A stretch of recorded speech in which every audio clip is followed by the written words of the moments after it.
does, I'm sure you guys know much better than me, with the sort of the collapse of the pre-sales market and the state of the business in general, it's tougher and tougher to cash flow the production of a movie. And this idea that partnerships can be created with brands is something that does seem to be gaining traction.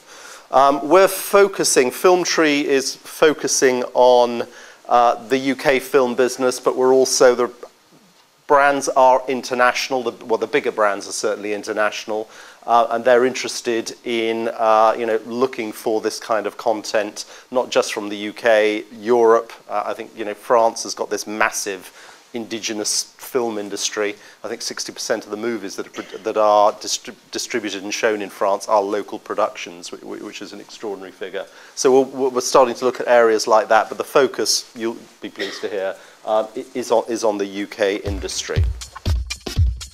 We've built a portal called filmbrandconnections.com, which is targeted at the marketing industry and the agency industry.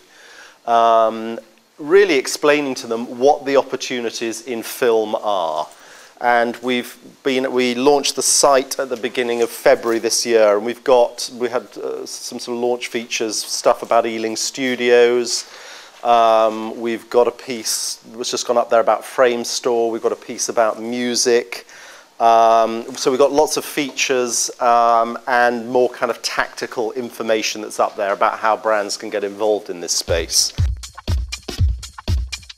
One of the things that agencies and clients are really trying to get their heads around now is the fact that what brands need to do is really offer their consumers the content that they're interested in, because if this old model, due to Sky Plus and the web and so on, of actually interrupting programming or interrupting a magazine by placing a print ad or a TV ad in there is working less effectively, what you've actually got to do is start to own the content that's there kind of in the middle that people really want to see and become engaged with.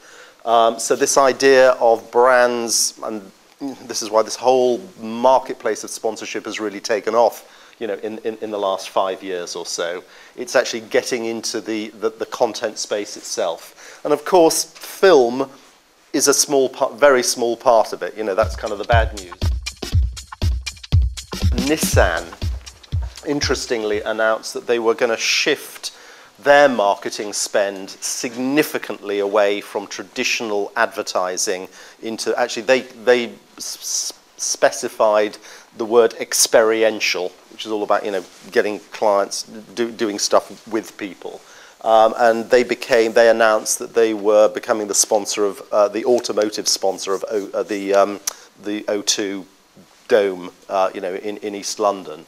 But that's kind of a good example, literally from last week, of a pretty major brand saying, we don't think traditional advertising is working so well for us. We're going to put our money elsewhere. Again, one of the things we find from a film perspective is that television is seen to offer a kind of longevity of presence in the marketplace.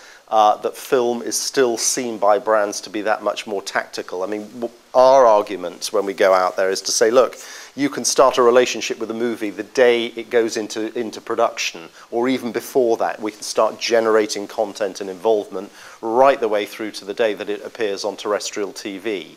So you could be looking at a kind of 2.5, 3 year program of an association with a movie. So don't think of it as being the 2 weeks prior to release when awareness and interest might be at its peak. It can be a long-running relationship between a brand and a movie. But there is this view in the marketplace that television kind of gives you that longevity of association. What big international brands love, they love the scale of it.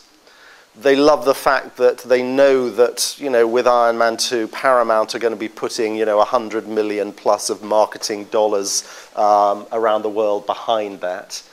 They inevitably like the idea of franchises. I mean, every brand always wants to talk to me about James Bond. It drives me insane, but we will go in and want to talk about something much more interesting, but they say, hey, could we get involved in the next Bond movie? because it's kind of it's low risk, it's very safe. They know what it's going to deliver.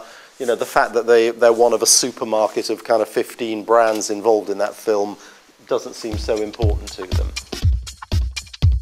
What we're trying to do is really look at productions that have quite a significant amount of their funding already on the table. And the reason for that basically is that we have to take brands, projects that are going to happen, and where there is a very high degree of certainty that a film is going to shoot in the next couple of months and it is going to be released the following year. Because ultimately, not ultimately, very quickly, we will run out of credibility with brands if we take them very speculative projects that then don't happen. And I think we all know, anyone who's involved in the film business in any sense just knows what a kind of risky, speculative business film productions are. You know, brand wants to know, is it going to go out in the cinemas? How many people are going to see it? Brands approach all this stuff. You know, I used showed you that figure, about 15% of their media budget that they're spending in this space. They evaluate it really in comparison with how else they might spend their money. So they will say, should we spend this several £100,000 associating with this movie and investing in this movie, or should we buy a couple of spots on Coronation Street? You know, I mean, a spot in June, network spot, will cost them 85 grand this year. So kind of, is it two of those, or is it actually putting, you know, 170 grand into an independent film production? And therefore they will need to know how many people are going to see it, where are they going to see it, and they will evaluate it in quite a scientific way. I think the big opportunity is sort of this second point about digital content. The really big thing that's going on in the ad industry at the moment, as it is in the rest of the world, you know, is the digital explosion, and brands are spending, you know, quite a lot of their money working out how they play in the digital space. And what we're saying is that actually what film offers is really powerful and interesting digital content for you. And we've had, you know, a number of conversations with producers about the ideas of, you know, taking characters from a movie, taking storylines from a movie, and during the production creating parallel content for the brand, that the brand can own those bits. Now that works, I think, really well because it doesn't interfere with the film, it doesn't make the film, you know, this sort of 90-minute infomercial that we were talking about, but it actually can create very high quality branded digital content for the brand, and most importantly, it can help build awareness of the film and build a franchise for the film during the production process. But what we always found more to be the most successful strategy was not to say, I'm making a film, I'm speaking kind of on your behalf now, it's about so-and-so and we thought you might be interested in being a part of it.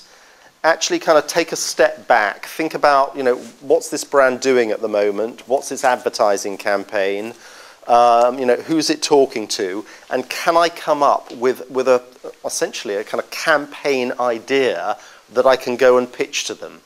You need to offer them the value added when you pick up the phone and talk to them, because, you know, most of these clients, they've not thought about this before, they're not aware of your film, often they won't want to kind of go through the whole process of thinking, how might this work? I've got to now brief my ad agency, my media agency, my PR agency.